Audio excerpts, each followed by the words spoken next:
So vandag gaan ons praat oor die krediteure afslagsjoernaal. So onthou, krediteure joernaal as ons op skuld koop. Krediteure afslagjoernaal is as ons op skuld gekoop het en ons is ontevrede oor die produk of ons vra dat ons afslag kan kry.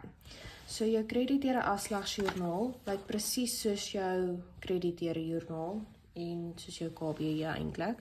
So jy gaan net weer altyd sit, jy begin altyd om jou winkel se naam te skryf. Onthou om jou opskrifte, baie keer tel dit 'n punt. Hierdie is nou vir September 2025 en dit is KAJ September is die 9de maand, so dis 9. Nou die enigste verskil is, daar gaan nie staan faktuur nie, dit is nou debietnota, want die brondokument van die krediteure afslagsjoernaal is debietnota. So nou sê ons hierso.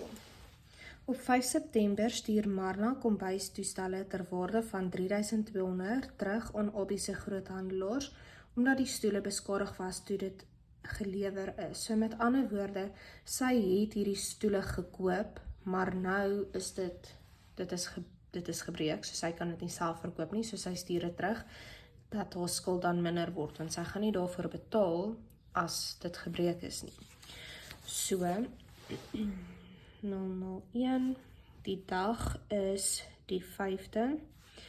ABC groothandelaars het ons ook by die vorige video gesê, hulle is K1. So K1, krediteure kontrole is R3200. Dan ons stuur kombuistoestelle, onthou ons, soos 'n Mr. Price, dit is die fisiese produk, so jy gaan dit onder handelsvoorraad. Dan, op 9 September 2025 stuur Marna skottelgoedstelle terug aan DEF verskaffers ter waarde van R1750, omdat dit nie die regte produk was nie. So weer eens, hy het dit gekoop, maar dit was nie die regte produk nie, so ons gaan dit nou met ander woorde aftrek. So dit is 002 op die 9de, DEF verskaffers, dis ons K2 en dit is R1750 en dit is handelsvoorraad.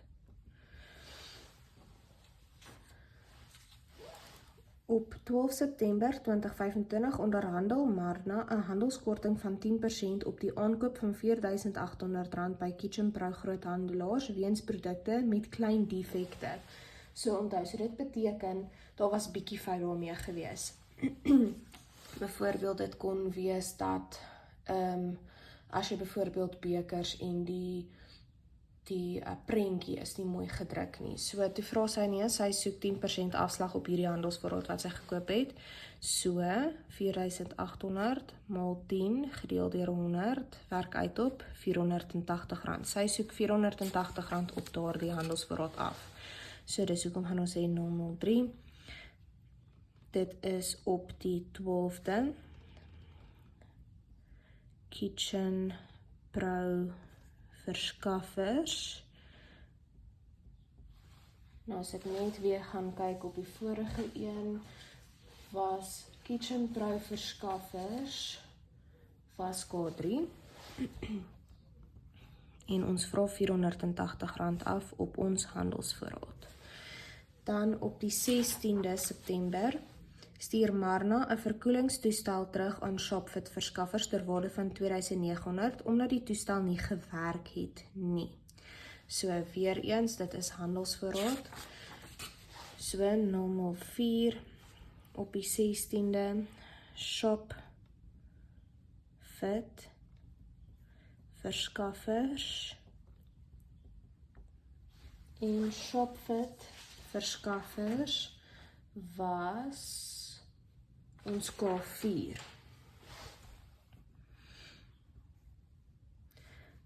So R2900 en handelsvoorraad R2900. Dan op die 20ste September ontvang Marna 'n handelskorting van 15% op haar skryfbehoeftebestelling van R3.600 by ABC Groothandelaars, omdat hulle laat gelewer het. So hulle het laat afgelaai, toe sê sy wel, sy het dit nodig gehad, so sy soek 15% afslag.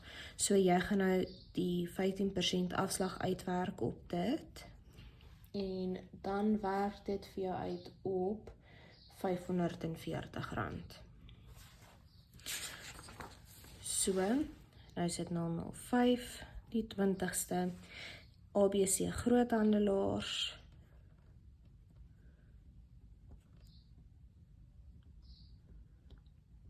dit was ons K1, R540 en ons soek afslag op ons skryfbehoeftes. So dis hoekom gaan dit daar onder skryfbehoeftes. Dan op die 24ste September stuur Marna 'n rak terug aan DE verskaffers ter waarde van R2.150, aangesien hulle 'n verkeerdelik die verkeerde grootte gestuur het. So hulle het R2.150 se rakke, onthou ons het mos gesê dis toerusting, dis die verkeerde grootte, so 006 op die 24ste, dit is DEF verskaffers, dis K2, R2.150 en dit is R2.150 se toerusting wat ons dan terugkry. So, nou onderstreep jy weer jou kolomme en dan tel jy net jou totale bymekaar. So, daardie totaal werk uit op R11.020. Hierdie totaal werk uit op R8.300. Toerusting is R2.150 en skryfbehoeftes is R540. Krediteure kontrole is 'n las, laste is balansstaat, handelsvoorraad is 'n bate, bates is balansstaat, toerusting is 'n bate, en dan is bates balansstaat, en skryfbehoeftes is 'n uitgawe, so dit is 'n nominale rekening. So dit is hoe jy jou krediteure afslagsjoernaal doen.